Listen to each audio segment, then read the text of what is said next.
Pavić, početok na подготовки на Еврофан Пелистер за новата сезона. На самиот почеток имавте една интересна изјава дека Еврофан Пелистер е посилен во однос на минатата сезона. Значи ли тоа дека Битола конечно ќе види шампионска титула после некои 15-16 години? Dobar dan, prije svega mogu bi vam odgovoriti na to pitanje da sam prorok, da vidim budućnost. Dakle, uvijek su ista pitanja po meni su već malo i dosadna apropo toga i ja ću se samo vratiti na to da je naš klub jako napredovao u zadnje vrijeme, da smo doveli dobre igrače u prelaznom roku i da samim tim se povećala kvaliteta u polju, možemo reći. Dakle, sve ostalo što će se događati, to nitko ne zna. Meni kao treneru je jako bitno da ja i moj klub imamo proces pod kontrolom, dovođenja igrača, strategije kluba i razvoja kluba, što se pokazalo dakle, u zadnje vrijeme, otkad sam ja tu jako dobrim i mislim da samo se fokusirati na jedno pitanje je apsolutno krivo i mislim da su to općenito i 3 pitanja i mislim čak da nisu više ni zanimljiva. Da li составот кој што го има Еврофан Пелистер е по ваш вкус? Дали остана некоја желба која што можеби не успеавте да донесете како засилување? Сигурно имавте некој список кој што на играчи кои што сакавте. Остана ли некоја желба можеби што не исполнета? Pa slušajte me, mi imamo naše okvire našeg budžeta i okviri tog budžeta kao i svaki klub. Nekome je budžet 500, nekome je 5 miliona. Dakle, u skladu sa tim budžetom mislim da je klub doveo izvrsne igrače i ja kao trener naravno da sam zadovoljan s tim. A da li bih želio voziti bolje auto ili imati ljepšu ženu, sigurno bih. Сезонава веројатно ќе биде уште по-тешка, по-напорна во однос на лани, бидејќи од сам почеток ќе се игра и домашно првенство, и СЕХА лига, и Лига Европа. Колку сметате дека овој ростер може да го издржи тој притисок и тој напор кој што се очекува од него? Isto tako teško pitanje. Isto tako teško pitanje kao i prvo. Mislim da niti jedan trener, mi svi naravno razmišljamo i radimo određene strategije, međutim sve pada u vodu kada dođu povrede, kad dođu umori, kad dođu putovanja, kad dođe pad forme zbog čestih putovanja, čestih utakmica. Znam samo jedno, da igrači koji su u reprezentaciji svojih država, oni neće imati niti jedan slobodan dan od početka priprema do kraja sezone. Pa neka svak procjeni je li to izdrživo ili nije. Dakle, kad je National Week, kad se igrači odmaraju, igrači koji su u reprezentaciji, oni moraju da ponovo da treniraju i da ponovo igraju. Kada je pauza na jesennom dijelu, dakle, igrači koji su u reprezentaciji, koji se takmiče, oni imaju ponovo pripreme i ponovo imaju prvenstvo. I ponovo se vraćaju u svoje klubove. Dakle, oni će odigrati manje više, recimo, 70 utakmica bez slobodnog dana. Домашно првенство, Лига Европа, СЕХА лига. Ќе има ли некој приоритет за Еврофан Пелистер? Што ќе биде на прво место? 3 надпреварувања, меѓутоа некако ќе биде многу збиен тој календар, можеби ќе биде тешко да се игра истовремено на 3 полиња. Pa slušajte me, to su novi izazovi za klub i za trenera. I sigurno da ja kao trener moram naći strategiju kako osposobiti da igrači igraju bez odmora 70 utakmica. Koji su prioriteti? Pa mislim da je to čak pitanje za predsjednika kluba i za sportskog direktora. Kad ja pričam neslužbeno, ja mislim da je za klub jako važno da se mi dobro prezentiramo u Europi. Zato što, između ostaloga, kada ste dobri u Europi, da možete dovesti dobre igrače u svoj klub. To dovodi igrače. Кога се зборува за добро презентирање, може ли Еврофан Пелистер оваа сезона да стигне чекор подалеку во СЕХА Лига и во Лига Европа од она што беше до сега? Мислам да се помине таа главна фаза во Лига Европа, во СЕХА Лига да се стигне можеби до Final Four, ако се оди чекор по чекор, ако ќе се работи на... Pa slušajte me, evo, dakle neka svak procjeni, mi da bi stigli u polufinale, odnosno završiti СЕХА Lige, igramo protiv Euroligaša koji ima 6 milijuna budžet. Ne kažem da to ne možemo napraviti i ne kažem da mi to ne želimo. Međutim, treba biti svjestan, dakle, okvira, mjesto gdje mi treba da budemo i gdje mi trebamo da uložimo jake snage.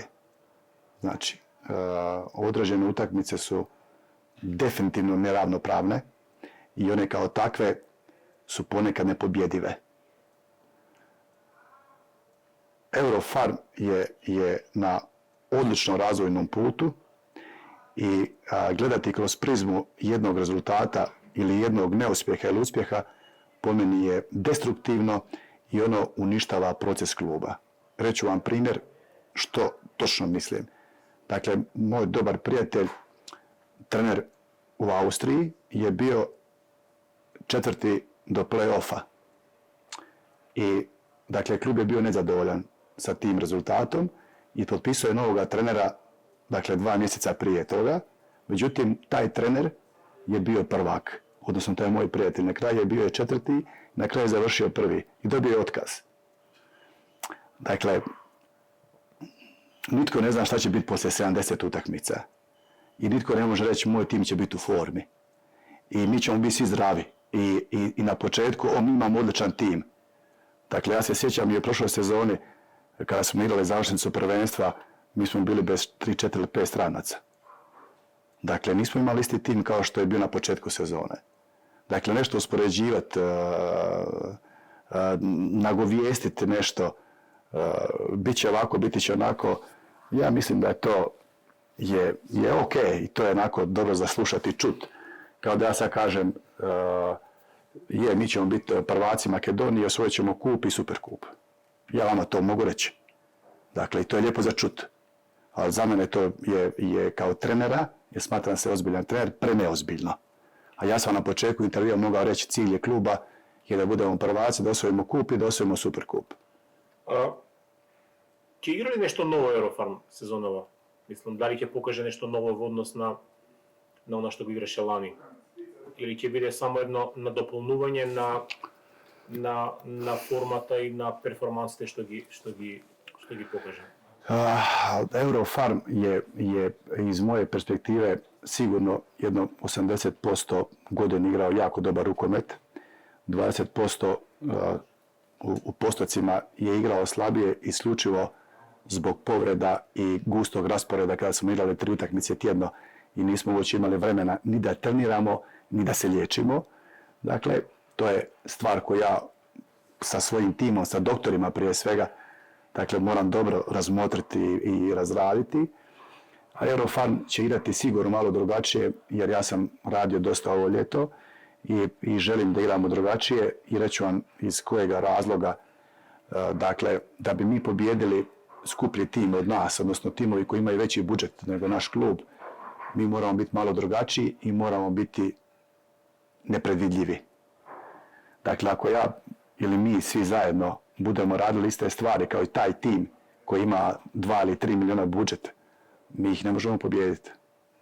Dakle, mi smo pokazali lani određenu prednost u odnosu na naše protivnike. U Europi smo pobjeđivali timove koji su imali veće budžete i samim tim smo ostvarivali jako dobre rezultate, što govori samo tržište, između ostalog, ne samo ja. Tako da Eurofarm mora biti drugačiji da bi pobjedio bolje timove. Sad je naravno pitanje koliko će ja kao trener uspjeti u tome svemu. Eurofarm će zadržati što je bilo dobro, a to je prije svega defanziv. Eurofarm će sigurno igrati jaku obranu, bilo ko da bude na igralištu od igrača. Kod nas se zna pravila, ako ne igraš obranu, jako teško možeš igrati. Годинава дојдоа нови играчи исто во Еврофарм. Очекуваш ли тие можеби да дадат нешто повеќе, некој нов импулс на играта, на таа непредвидливост? И дали сметаш дека можеби индивидуалните квалитети на некои играчи ќе бидат пресудни во играта? Pa slušajte me, dakle... И дополнување, например, уште нешто. Дали некои играчи ќе добијат нови улоги? Например, еве, Немања Обрадовиќ, ние го знаеме од Металург, имаше добри офанзивни задачи. Отиде во Мешков, веќе беше дефанзивец. Во Загреб беше и едно и друго, меѓутоа не играше многу. Дали можеби некои играчи кои што ги знаеме во една улога ќе добијат нова улога тука? Probati ću se vratiti na početak. Dakle, naravno da igrače koje smo doveli, da bi oni trebali biti veća kvaliteta nego ovi koji su bili ili koji su otišli. Dakle, to bi trebao biti neki logičan slijed kupovanja. Naravno da kvalitet koji igrači imaju, da on povećava veću mogućnost uspješnosti. Dakle, bilo u obrani, bilo defanzivno ili ofanzivno. Svaki trener želi da ima u timu 2 ili 3 igrača koji su jaki na lopti, koji riješe određene situacije bez nekog ciljanog kretanja. Dakle, u košarci kažu ozbiljni treneri iz Eurolige, što će mi igrač koji ne može pogoditi otvoren šut. Tako vam je i ovdje. Dakle, dobar igrač uzme loptu, sam stvori šansu i da gol. Naravno da takav igrač košta. Vraćamo se na početak našeg razgovora. U svakom slučaju imamo bolje igrače i imamo veću individualnu kvalitetu koja će sigurno u određenim trenucima ili bi trebala stvarati određenu prednost. Uloge su uvijek slične. Naravno da postoje igrači i sigurno da Obradović je igrao više u obrani nego u napadu zbog nekog razloga. Obradović je bio u Metalurgu možda prije 5 godina. To je ogroman period. Smatram Obradovića jako dobrim igračem i nadam se da će on ispoljiti sve svoje potencijale ofanzivne, defanzivne u Eurofarmu i da će jednog dana ćemo biti svi, ja kao trener i klub i on, sretni da smo surađivali, da smo mogli pomoći jedni drugima. Тренерите вообичаено имаат своја визија како да стигнат до одредена цел, меѓутоа навивачите сакаат успех, сакаат трофеи. Првите два предизвици за Еврофарм се Суперкупот и турнирот во Струга. Сите очекуваат два дуели Еврофарм Пелистер Вардар. Знам дека не сте пророк, ама може ли еден или два трофеи да заминат во Битола? Pa ja koliko razumijem mogu biti 2 i niti jedan. Eto, može biti 1. Može biti 0, 1 ili 2. To je kaže koji slavlja troznak, ili kako reći. И за крај, домашно првенство. Се по-сериозна станува Македонската лига. Сезонава, како ја гледате Македонската лига? Пелистер ќе игра, Еврофарм Пелистер ќе игра сам почеток. Кои по вас, например, се по-сериозни кандидати, да кажем, за плейоф? Да не кажем за титула, далеко е за титула, меѓутоа, со кои екипи би било можеби малку по-тешко да се справите од искуство, па можеби сега со нови играчи? Pa ja ću se vratiti na početak, pošto smo se dotakli malo Makedonske lige. Ja bi kao trener i stvarno želim mu sve najbolje izborniku Kiri. Mislim da su stvarno počeli raditi jedan jako ozbiljan i precizan posao i on će sigurno, dakle sa takvim načinom, ja sam relativno upoznat što i kako rade, povećati standarde u makedonskoj lizi i sigurno će se ubrzati proces razvoja igrača koji će ujedno igrati u makedonskoj lizi i samim tim ta individualna kvaliteta će dolaziti do izražaja i dizat će se kvalitet lige. Dakle, to je jedno. Stvarno želim izborniku sve najbolje i uopće ne sumnjam da on već ne radi ili da neće raditi fantastičan posao. Dakle, to je što se tiče početka makedonskog rukometa. Dakle, liga je stvarno dobra. Naravno da smo mi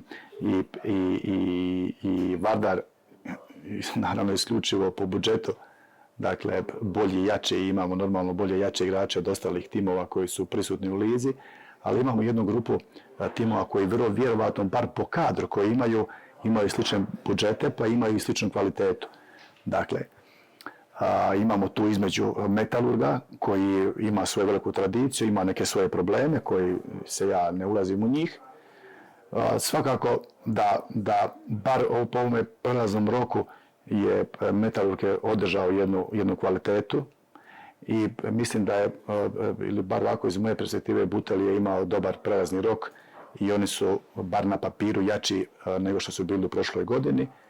Prolet mislim da nije napravio velike neke pomake i imamo možda Ohrid koji, bar ovako iz moje perspektive, možda je tako, možda smo očekivali svi malo više, bar iz prvog dijela sezone u play-offu nisu baš možda bili tako uspješni kao i u prvom dijelu, ali uvijek su oni dobar tim koji se mora respektirati. Mi između ostalo smo imali, pa možda i osim Vardara, i dvije najteže utakmice u prvenstvu upravo protiv Ohrida, tako da imamo tih 5-6 klubova koji zahtijevaju, dakle, maksimalan respekt i pažnju i sigurno da je to dobro za makedonski rukomet, da se taj kvalitet malo širi i da se povećava samim tim i interes i naravno da bi bilo izvrsno da imamo još kojega predstavnika u Europi,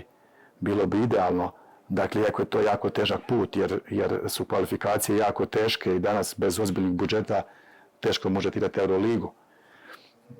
Međutim, sportski je vjerovati da se vratimo na početak i naravno da svaki trener želi pobjeđivati i uvijek to kažem jer uvijek tako razmišljaš kad dođe kraj dana, bilo bi jako lijepo da pobjediš, da budeš uspješan, da budeš ponosan na svoj rad i naravno da isto tako razmišlja i drugi trener. Međutim, ne mogu oba dva pobijediti. To je nemoguće. Jedan pobjedi, jedan izgubi.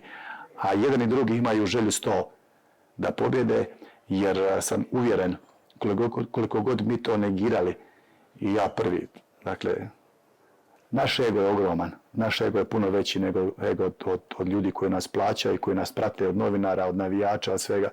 Nitko ne želi biti važniji i pobjedi nego trener. Jer naš ego proganja, on nas ubija i on nas tjera u principu da budemo bolji treneri. Jer nije jednostavno kad trener gubi. Ali nažalost sport je sastavljen, život je sastavljen od uspona i padova i na dnevnoj razini, pa i danas vidimo, dakle, kako dobar trener izgubi, a ovaj drugi nominalno pobjedi. Dakle, svi mi želimo pobijediti, međutim, nije samo sastavljen život od pobjeda. Za mene je pobjeda bila i danas konkretno, mi smo to napravili fantastičan trening. Dakle, za mene kao trenera je to pobjeda. Ona ne znači navijačima ništa konkretno, ali meni kao treneru jako znači. Jer ako sam danas napravio dobar trening i napravim takvih 100, onda možda u 5. mjesecu mogu očekivati da ćemo biti prvaci. Bez tog procesa koje sam pričao, bez tih treninga, možemo mi reći, može reći kogo hoće, ja ću biti prvak. Ne možeš biti prvak nikada, niti ćeš biti to. Hvala mnogo i mnogo sreća v новата сезона. Hvala vama. Hvala.